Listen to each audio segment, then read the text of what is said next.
Hello student, स्वागत है हमारे YouTube channel wifi success classes में। जैसा कि हम आपको करा रहे हैं 12वां चैप्टर है, सभी केमिस्ट्री का जो भी है दोनों किताबें उसका 12वां चैप्टर है और सेकेंड बुक का ये तीसरा चैप्टर है, एल्डिहाइड कीटोन एवं कार्बोक्सिलिक अम्ल, जिसमें हम आपको बता चुके हैं कि संतृप्त मोनोकार्बोक्सिलिक अम्लों को किस प्रकार से बनाते हैं, यानी उसके बनाने की विधियां जो भी थी उसको हम बता चुके हैं। अब इसके रह जाते हैं गुण। संतृप्त मोनोकार्बोक्सिलिक अम्लों के गुण, तो इसके गुण दो प्रकार के होते हैं, पहला भौतिक और दूसरा रासायनिक। तो पहले भौतिक गुण, फिजिकल प्रॉपर्टीज। तो फिजिकल प्रॉपर्टीज आपको कराते हैं, देखिए कितनी आसान है। पहला पॉइंट, मोनो कार्बोक्सिलिक, लिखकर आपको बताते हैं इसलिए ताकि आपको याद होता रहे साथ में। मोनो कार्बोक्सिलिक अम्लों के प्रथम 3 सदस्य, इन मोनोकार्बोक्सिलिक अम्लों के प्रथम 3 सदस्य जैसे CHOOH फॉर्मिक अम्ल, उसके बाद में CH3COOH एसिटिक अम्ल, C2H5COOH प्रोपियोनिक अम्ल, रंगहीन तीखी गंध वाले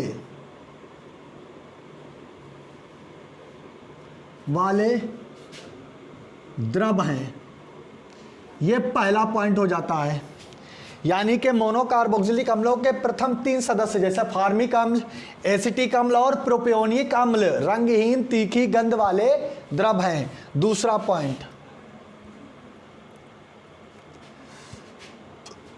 पॉइंट में लिखेंगे ब्यूटेरिक,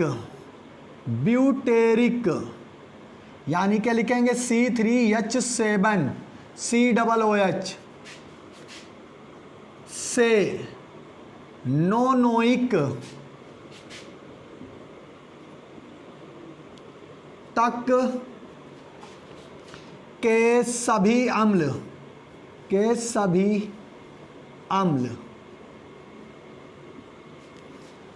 मक्खन जैसी दुर्गंध वाले होते हैं, मक्खन जैसी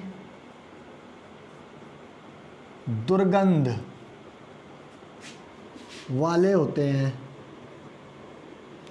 अब ये हो गए उच्च, इससे उच्च हो गए ना, ब्यूटेरिक से यानी कि नोनोइक तक जाना है, नोनेन तक, ब्यूटेन से नोनेन तक जाना है, तो इसके सभी अम्ल मक्खन जैसी दुर्गंध वाले होते हैं। अभी पहुंचते हैं बसा अम्लों के, अगला पॉइंट, बसा अम्लों के प्रथम 4 सदस्य, जो बसा अम्लों में प्रथम 4 सदस्य आते हैं, जल में पूर्ण विलय होते हैं, परंतु या जबकि अणुभार, यानी कि जब इससे 4 से 5 हो जाएंगे, जैसे जैसे अणुभार बढ़ेंगे, जैसे इसका अणुभार निकालें तो कम निकलेगा, इसका निकालें ज़्यादा, और सबसे ज़्यादा इसका, जैसे जैसे ऊपर जाएंगे अम्लों में, पहले हम जैसे मेथेन से एथेन, प्रोपेन, ब्यूटेन, पेंटेन, हेप्सेन, हेक्टेन, ऐसे जाएंगे तो अणुभार बढ़ता चला जाएगा। कार्बन की संख्या बढ़ेगी तो अणुभार बढ़ता जाएगा। अणुभार बढ़ने पर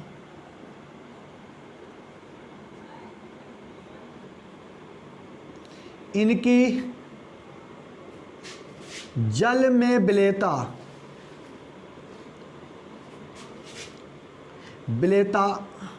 घटती जाती है।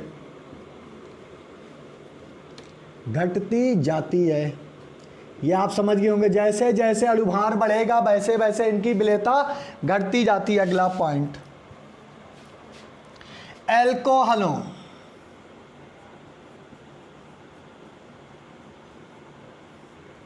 के समान अणुभार वाले अम्लों का क्वथनांक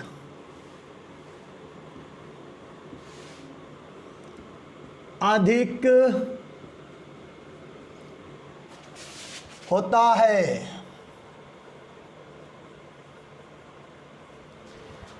एल्कोहलों से समान, जिनका जो एसिटिक अम्ल है, जो भी अम्ल है जिनका अल्कोहलों के समान अणुभार होता है, तो उनका क्वथनांक अल्कोहलों से अधिक होता है। अब इसके आगे अगला पॉइंट है नंबर 5।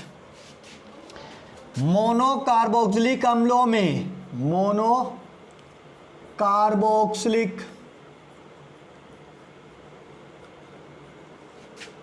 अम्लों में हाइड्रोजन बंध की उपस्थिति के कारण इनके क्वथनांक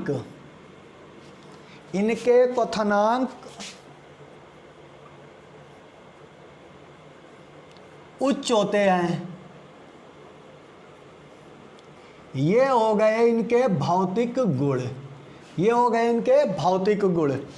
अब ये भौतिक गुण है जो हमने आपको 5 करा दिए हैं भौतिक गुण अम्लों के, मोनो कार्बोक्सिलिक अम्लों के ये 5 भौतिक गुण हैं। अब बताएंगे इनकी हाइड्रोजन बंध ये किस प्रकार से बनाते हैं, इनमें हाइड्रोजन बंध कैसे उपस्थित होते हैं।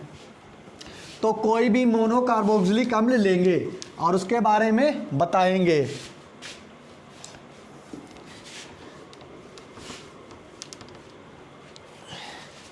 अब आ जाते हैं, जैसे RC double bond O, single bond OH, ये एक क्या लिखा है RCH3COOH, यानी कि यहाँ पर RCOOH लिखा हुआ है, एक अल्कोहल। इसी प्रकार से एक यहाँ लिखेंगे R single bond C double bond O, और यहाँ पर लिखेंगे O सिंगल बॉन्ड H।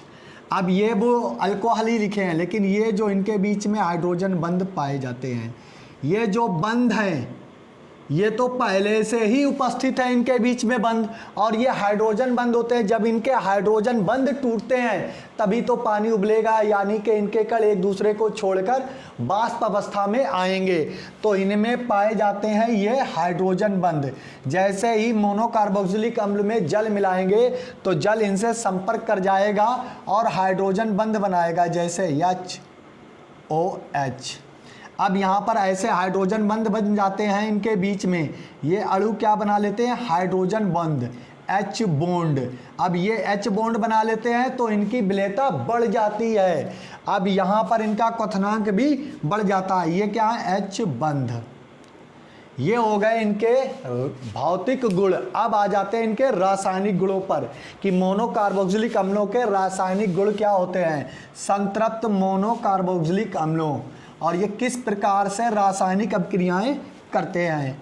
चलिए आ जाते हैं मोनोकार्बोक्सिलिक अम्लों के रासायनिक गुण। तो दूसरी हेडिंग होगी नंबर 2, रासायनिक गुण, जिन्हें बोलते हैं केमिकल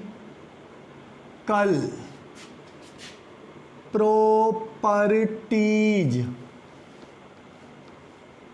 केमिकल प्रॉपर्टीज, ये केमिकल प्रॉपर्टीज में हमें बताना है। तो केमिकल प्रॉपर्टीज में हम पहले क्या बोलेंगे, एक लाइन लिखेंगे इसमें, और इसके मोनोकार्बोक्सिलिक अम्ल के गुण कई प्रकार के होते हैं। तो लिखेंगे RCOOH, RCOOH वाले यौगिक निम्न 5 प्रकार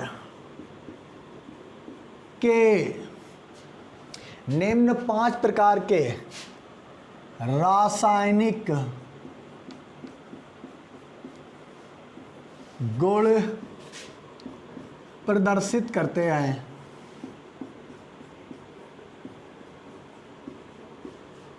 अब यहाँ पर आ जाएंगे, यानी कि मोनोकार्बोक्सिलिक अम्लों में कई चीज़ें पाई जाती हैं।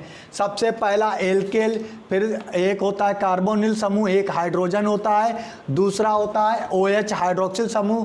पहले तो देखिए एक एल्किल है, फिर एक हाइड्रोजन है, फिर पूरा हाइड्रोक्सिल है और एक कार्बोनिल समूह है। तो ये 5 प्रकार की अभिक्रियाओं को संपन्न करते हैं। तो पहली अभिक्रिया होगी हाइड्रोजन आयनन अभिक्रिया। हाइड्रोजन, पांचों अभिक्रियाएं आपको बताएंगे, फिर उसके बाद में इनकी अभिक्रियाएं शुरू करेंगे। हाइड्रोजन आयनीकृत अभिक्रियाएं,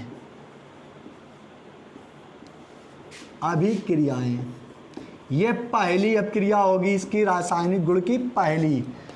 ये पहला होगा, ये हाइड्रोजन को आयनित कर सकता है, केवल हाइड्रोजन को तोड़कर नई चीज़ों को जोड़ सकता है, तो ये हाइड्रोजन आयनीकृत। Number 2 single bond OH hydroxyl, hydroxyl समूह से अभिक्रियाएं,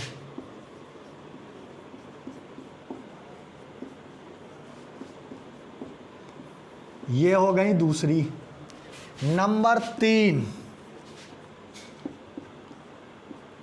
ये हो गया क्या, COO कार्बोनिल समूह, कार्बोनिल समूह से अभिक्रियाएं, ये नंबर 3 हो गई, कार्बोनिल समूह से अभिक्रियाएं। नंबर 4 संपूर्ण COOH कार्बोक्सिलिक, इसे बोलते हैं कार्बोक्सिलिक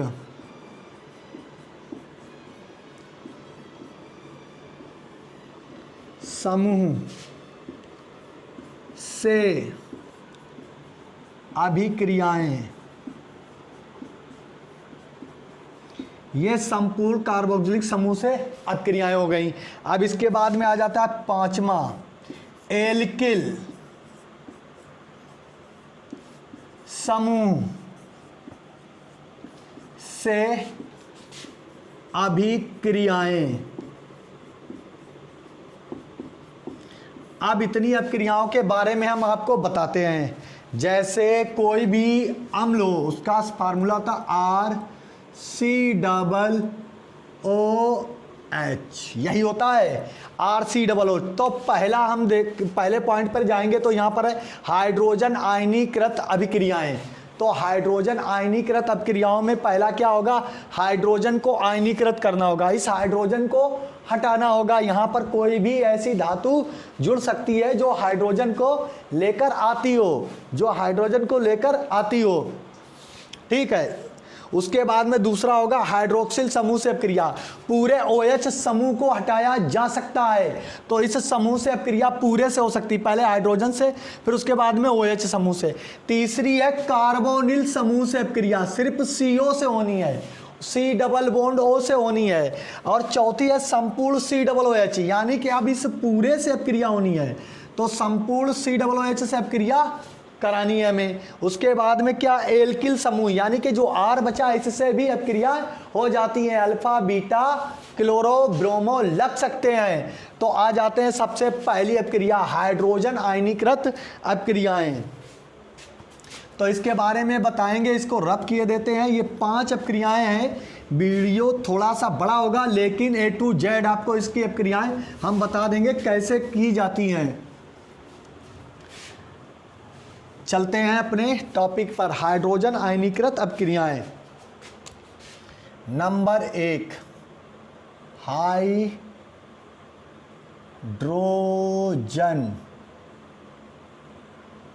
आयनीकृत अभिक्रियाएं।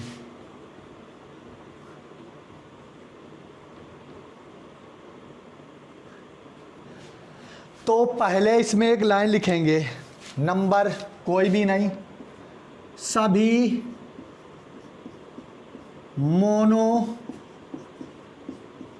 कार्बोक्सिलिक कार्बोक्सिलिक, सभी मोनो कार्बोक्सिलिक अम्ल दुर्बल प्रकृति के होते हैं,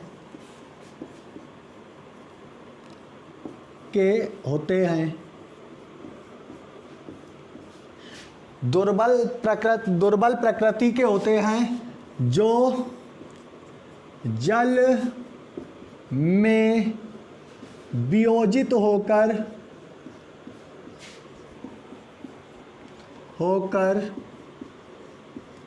एच आयन, क्या है, हाइड्रोजन आयन देते हैं। सभी मोनोकार्बोक्सिलिक अम्ल कैसे होते हैं, दुर्बल प्रकृति के होते हैं जो जल में घुलकर हाइड्रोजन आयन देते हैं। ये आर्हीनियस ने बताया था, आपने हाई स्कूल में पढ़ा होगा। अम्ल वे पदार्थ हैं जो स्वाद में खट्टे होते हैं, नीले लिटमस को लाल कर देते हैं। लेकिन जब ये तो पुरानी अवधारणा है, पहले ऐसे पहचाना जाता था, लेकिन आर्हीनियस आए तो उन्होंने बताया कि अम्ल वे पदार्थ है जो जल में घुलकर हाइड्रोजन आयन त्यागते हैं, अम्ल कहलाते हैं। और यहां पर आ जाता दुर्बल अम्ल और प्रबल अम्ल। दुर्बल अम्ल की यह परिभाषा, अम्ल वे अम्ल जो जल में घुलकर पूर्ण रूप से आयनीकृत नहीं होते, यानी कि संपूर्ण हाइड्रोजनों को नहीं तोड़ते हैं, क्या कहलाते हैं, दुर्बल अम्ल। और जो पूर्ण रूप से आयनीकृत हो जाते हैं, प्रबल अम्ल कहलाते हैं। तो यहां पर आ जाते हैं जैसे HCOO, H फार्मिक अम्ल, तो यहाँ पर ये बनेगा, ये बन गया है एक फॉर्मेट आयन, इसका नाम है फॉर्मेट आयन। याद रखना ये क्या है, फॉर्मेट आयन। और क्या निकल जाएगा, एक हाइड्रोजन आयन, किसके साथ, जल में जब घोलेंगे, जल में घोलेंगे। उसके बाद में इसी प्रकार से एसिटिक अम्ल COOH, इसको जब हम घोलेंगे तो यहाँ पर बनेगा CH3COO पर आयन और एक हाइड्रोजन आयन, इसका नाम है एसीटेट आयन। और ये तो आप जानते हैं दोनों हाइड्रोजन आयन है। तो यहाँ पर अम्ल वे पदार्थ है जो जल में घुलकर आयन देते हैं, हाइड्रोजन आयन देते हैं। और दुर्बल अम्ल वो है जो जल में पूर्ण रूप से वियोजित नहीं होते। इस हाइड्रोजन को भी टूट जाना चाहिए था, लेकिन नहीं टूटा। यहाँ पर ऐसी प्रकार से ये 3 हाइड्रोजन है, इन्हें भी वियोजित हो जाना चाहिए, नहीं टूटे, एक हाइड्रोजन निकला। तो ये क्या है, अम्ल प्रकृति। ठीक है, अब हम इनके अम्लों के बारे में बताते हैं। ये 2 प्रकार की अनुनादी संरचनाएं भी देते हैं, जैसे RC double bond O, single bond O। ये क्या है, C OO, इसके ऊपर क्या है, 2 लोन पेयर, और इस पर क्या है, 3। ये एक संरचना हो गई। अब इसका COO क्या होगा, या R सिंगल बॉन्ड O, तो इस पर लगा देंगे 3, और यहाँ डबल बॉन्ड O, इस पर लगा देंगे 2। तो ये 2 अनुनादी संरचनाएं देते हैं इस प्रकार से, या तो एक डबल बॉन्ड से हो, या तो बस इसे कहते हैं स्थानीय अनुनादीकरण। इनमें जो आयोनाइजेशन हुआ है, तो ये ऑक्सीजन क्या होगा, कभी डबल बॉन्ड से ऊपर होगा तो कभी डबल बॉन्ड से नीचे, कोई भी ऑक्सीजन डबल बॉन्ड से हो सकता है। तो ये 2 प्रकार की संरचनाएं भी प्रदर्शित करते हैं, जिसे हम कहते हैं क्या, मेसोमेरिक। अब ये मेसोमेरिक हो गया। अब इसके बाद में आ जाते हैं इनकी आयनन अभिक्रियाएं किस प्रकार से होती हैं। तो आइए, ये तो हमने बता दिया ये क्या क्या है, ये फॉर्मेट आयन और एक एसीटेट आयन। तो अब आ जाते हैं, तो इसके बीच में एक छोटी छोटी हेडिंगें डालेंगे और कराएंगे अभिक्रियाओं को। तो पहली अभिक्रिया होगी इसमें A, प्रबल धन विद्युती धातुओं से क्रिया। प्रबल धन विद्युती धातुएं हम बता चुके हैं आपको कई बार, जैसे lithium, potassium, sodium, magnesium, calcium, ये सभी क्या है, प्रबल। अगर यहाँ पर Au, Pt, Cu, Ag आती तो ये क्या है, दुर्बल। तो ये प्रबल धन विद्युतीय धातुएं हैं, तो इनसे अब क्रिया कराएंगे। सबसे पहले COOH फॉर्मिक अम्ल, उसके बाद में यहाँ पर क्या कराएंगे CH3 COOH। हर बार क्या ले लें, इसमें ले लें पोटेशियम और इसमें ले लें सोडियम, इसको साथ में गर्म करें। तो हमने बताया था कि धातुएं, कोई भी धातुएं हो, प्रबल धातुएं हाइड्रोजन को मुक्त कर कर जुड़ जाती हैं और दुर्बल धातुएं हाइड्रोजन को मुक्त करके नहीं जुड़ती हैं। तो यहाँ पर ये हाइड्रोजन, इसका आयनीकृत होना है, यही तो हमने अभी बताया था कि लिखा है हाइड्रोजन आयनीकृत अभिक्रियाएं। तो यहाँ पर जब कोई भी धातु इससे क्रिया करेगी तो H2 मुक्त होगी, H2, ये भी हाइड्रोजन यहाँ मुक्त होगी और धातुओं के लवण बनेंगे, अम्ल लवण। तो यहाँ पर क्या है, एक हाइड्रोजन होगा नहीं तो दो क्या मल्टीप्लाई कर लें, ये 2 बार और इसे भी 2 बार ले लें। तो यहाँ पर बनेगा HCOOK और यहाँ पर बनेगा CH3 COONA। नाम लेंगे, इतने का हमने नाम बताया था फॉर्मेट आयन। तो आयन को भूल जाइए, आयन है नहीं, क्योंकि आयन लगा होता है धन या ऋण का चार्ज होना चाहिए तो आयन है, आवेशित कण होना चाहिए तभी उसे आयन बोलते हैं। अब इसका नाम है पोटेशियम फॉर्मेट, क्योंकि इतना फॉर्मेट आयन था, और इसका नाम है सोडियम एसीटेट। तो क्या होता है, प्रबल धन विद्युतीय धातुएं अम्लों से अभिक्रिया करके हाइड्रोजन मुक्त करती हैं और स्वयं के अम्ल लवण बनाती हैं। ये पोटेशियम फॉर्मेट का अम्ल लवण है और ये सोडियम एसीटेट का अम्ल लवण। अब आ जाता है बी हेडिंग, प्रबल क्षारों से। ये पहली हेडिंग है, याद रखना, प्रबल क्षारों से क्रिया। अब प्रबल क्षारों से क्रिया करानी है तो प्रबल क्षार क्या होते हैं, जैसे NaOH caustic soda, KOH potassium hydroxide, यही प्रबल क्षार है। तो ले लो HCOOH। ठीक, इसके बाद में यहाँ पर क्या लिखो, NaOH कास्टिक सोडा ले लें। फिर यहाँ पर लिखे CH3 COOH NaOH, कोई भी ले सकते हैं, कास्टिक सोडा ही जरूरी नहीं है।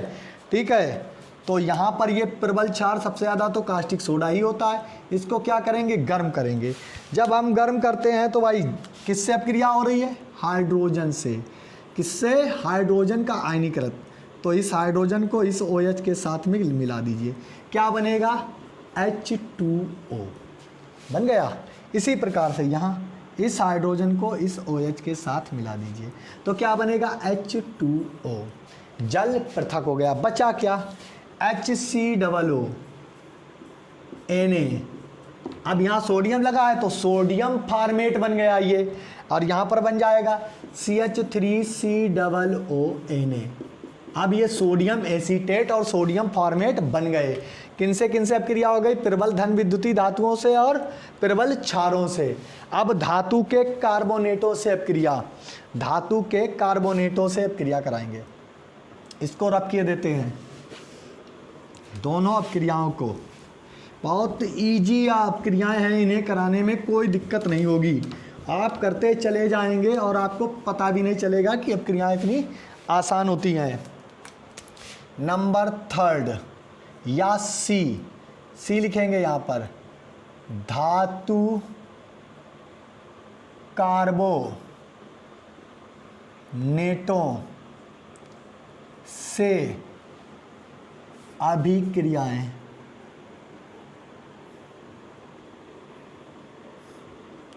तो धातु कार्बोनेटों से अभिक्रियाएं करानी है तो यहाँ पर लिखेंगे HCOOH, एक बार हम ले लें, और यहाँ पर अपक्रिया करा दें NaHCO3, इसका नाम है सोडियम बाइकार्बोनेट।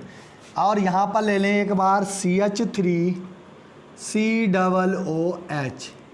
अब यहाँ पर ले लें Na2CO3, इसका नाम है सोडियम कार्बोनेट, इसका सोडियम बाइकार्बोनेट, इसका सोडियम कार्बोनेट।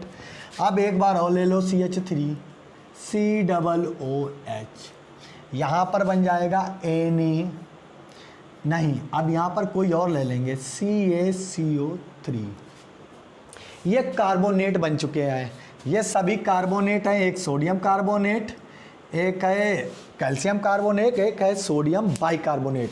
अब यहाँ पर करना कुछ नहीं है, देखिए सबको क्या करेंगे, गर्म कर दिया। गर्म, इस हाइड्रोजन के साथ ही तो दुश्मनी है अपनी, क्योंकि यही अपक्रिया करनी है हमें, किसका आयनीकृत करना है, इस हाइड्रोजन का।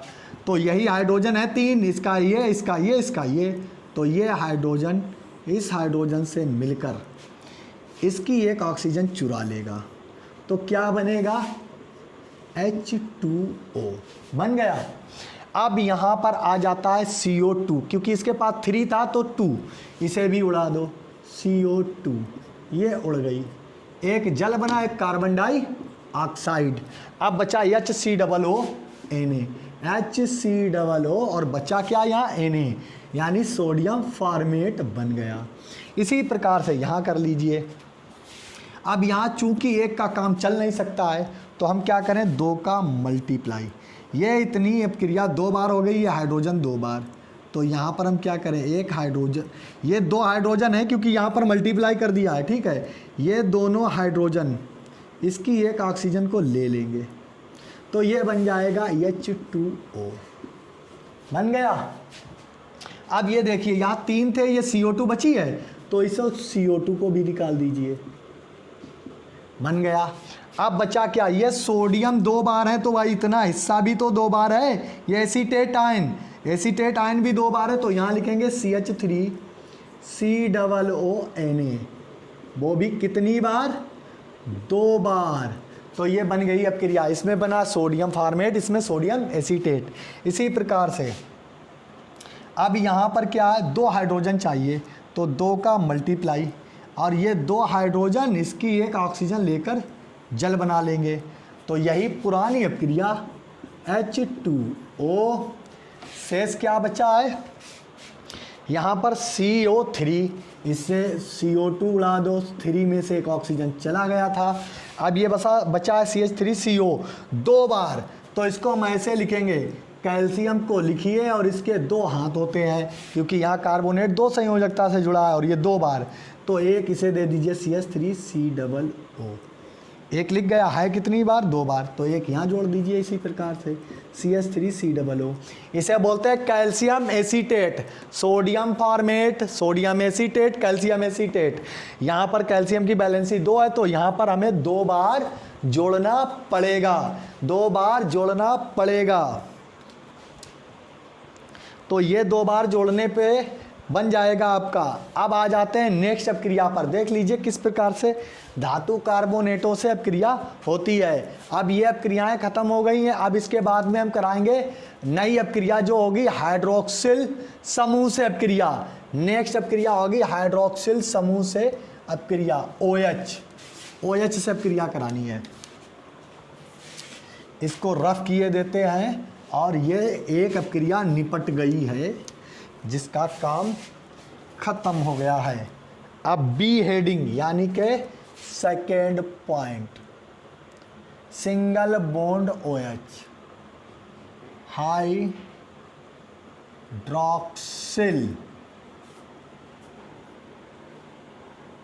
समूह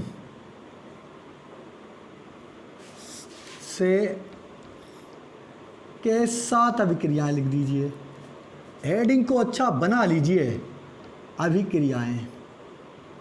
अब हमें सिर्फ OH के साथ अभिक्रियाएं करनी है। ये याद रखें, जिससे अपक्रिया होती है वो दिखाई देती है। तो यहाँ पर सबसे पहली हो जाएगी एल्कोहलों से क्रिया, ए हेडिंग, एल्कोहलों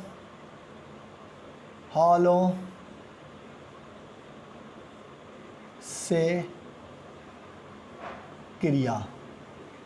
तो कोई भी अल्कोहल ले लीजिए, सबसे पहले CH3COO, यहाँ पर लिख लेंगे C2, पूरा लिखेंगे खोलकर CH3CH2OH। ये 2 अल्कोहल हैं, इनकी अपक्रिया करा दें हम।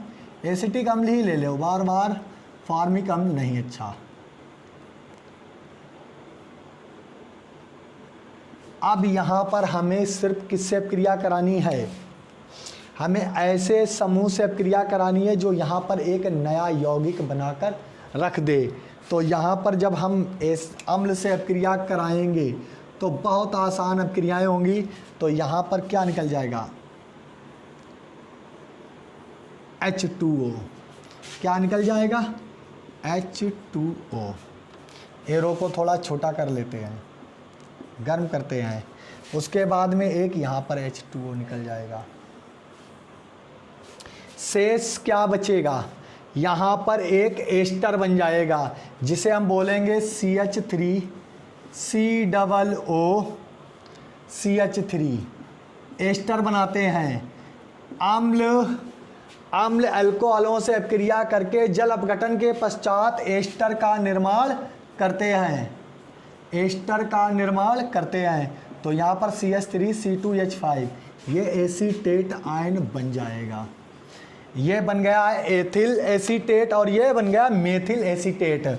जब अल्कोहलों की अम्लों से अपक्रिया होती है तो वो जल अपघटन के पश्चात एस्टरों का निर्माण करते हैं। ये अपक्रियाएं हो गई आपकी अम्लों से।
अब आ जाते हैं हम अपनी नेक्स्ट अपक्रिया पर। PCl3 PCl5 व थायोनिल क्लोराइड से अपक्रिया। कोई भी अल्कोहल ले लेंगे हम। यहाँ पर सेकेंड अपक्रिया है B, PCl3 PCl5 व SOCl2 थायोनिल क्लोराइड से अभिक्रिया। बहुत आसान अपक्रियाएं करानी है। देख लीजिए, हम लेंगे अब एसिटिक अम्ल। फॉर्मिक अम्ल के बारे में नहीं सोचेंगे, जो सबसे ज़्यादा इंपॉर्टेंट है वो है एसिटिक अम्ल। एसिटिक अम्ल को 3 बार लिखिए, 3 बार लिखिए क्योंकि 3 चीज़ों से अपक्रिया करानी है। पहला क्या है, PCl3, दूसरा क्या है PCl5, तीसरा क्या है SOCl2। सबकी अपक्रियाएं करा देनी है, सबको गर्म करना है। तो यहाँ पर हमें कुछ ऐसा करना होगा कि ये OH निकल जाए। तो OH निकल जाए, यहाँ पर पहले हम कितने का मल्टीप्लाई कर दें, 3 का। 3 का मल्टीप्लाई करेंगे तो यहाँ पर ये CH3 Cl3 बना देगा। तो ये CO, यहाँ पर एक COL निकल जाएगा और ये H2O निकल जाएगा। तो इसे लिखेंगे CH3COL एस्टिल क्लोराइड प्लस यहाँ पर कितने बचे, एक निकल जाएगा HCl। अब ये 3 नहीं, ये 3 बार हो जाएगा, सॉरी यहाँ पर 3 बार हो जाएगा और 3 हाइड्रोजन 3 Cl के साथ चले जाएंगे।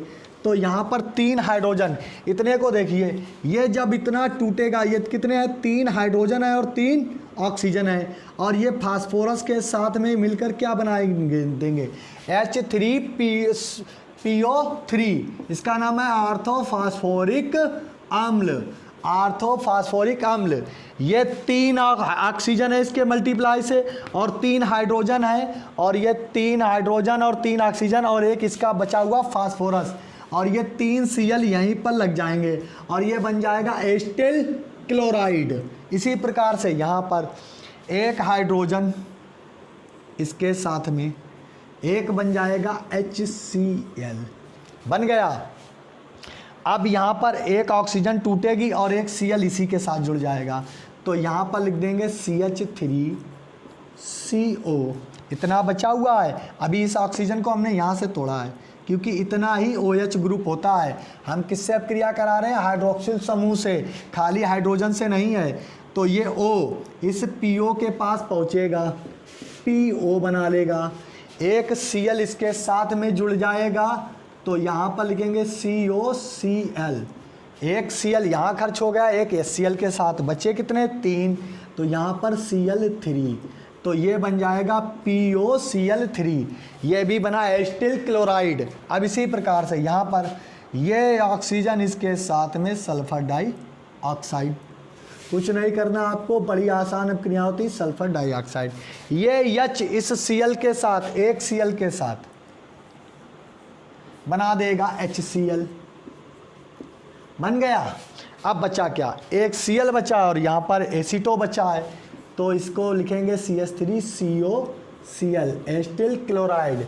जब PCl3, PCl5 और थायोनिल क्लोराइड से अपक्रियाएं एसिटिक अम्ल या कोई भी अम्ल करता है तो वो एस्टिल क्लोराइड यानी अम्ल के हैलाइड बनाता है। इन्होंने अम्ल के हैलाइड बनाए जिसे हम बोलते हैं एस्टिल क्लोराइड।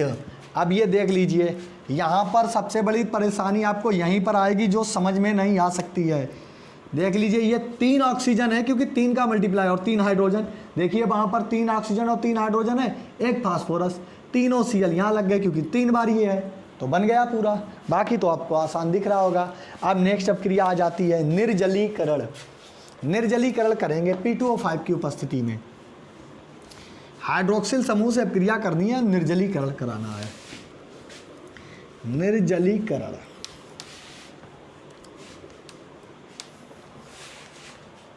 अगली अब क्रिया हो जाएगी इसकी ABC निर्जलीकरण। अम्लों का भाई निर्जलीकरण कराना है, किसकी उपस्थिति में? P2O5, फास्फोरस पेंटा ऑक्साइड, P2O5 गर्म करेंगे तो निर्जलीकरण करते हैं। अब इसका निर्जलीकरण करने के लिए हम क्या करेंगे? तो यहाँ पर लिख दो सबसे पहली CH3COOH, इस समूह से क्रिया होनी है। एक का काम नहीं चलेगा तो 2 को ले लो, क्योंकि एक में जल बनेगा नहीं, इसके हाइड्रोजन तोड़ नहीं सकते क्योंकि समूह किससे क्रिया होनी है? OH से, सिर्फ OH से ही निर्जलीकरण कराना है। अब हो जाएगा, अब जब निर्जलीकरण होगा तो ये समूह आपस में क्रिया करेंगे तो ये बनाएंगे जल, बन गया H2O। शेष क्या बचा है? इधर बचा है CH3CO। अभी इस ऑक्सीजन को छोड़ दो क्योंकि ये OH का है, इस इधर भी बचा है CH3CO और भी O। इसको बोलते हैं एसिटिक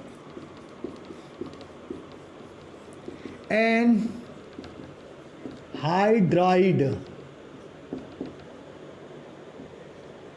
यह है एसिटिक एनहाइड्राइड। एसिटिक एनहाइड्राइड के साथ में हो गया। अब लास्ट इसकी अपक्रिया होगी, लास्ट अपक्रिया हम करेंगे।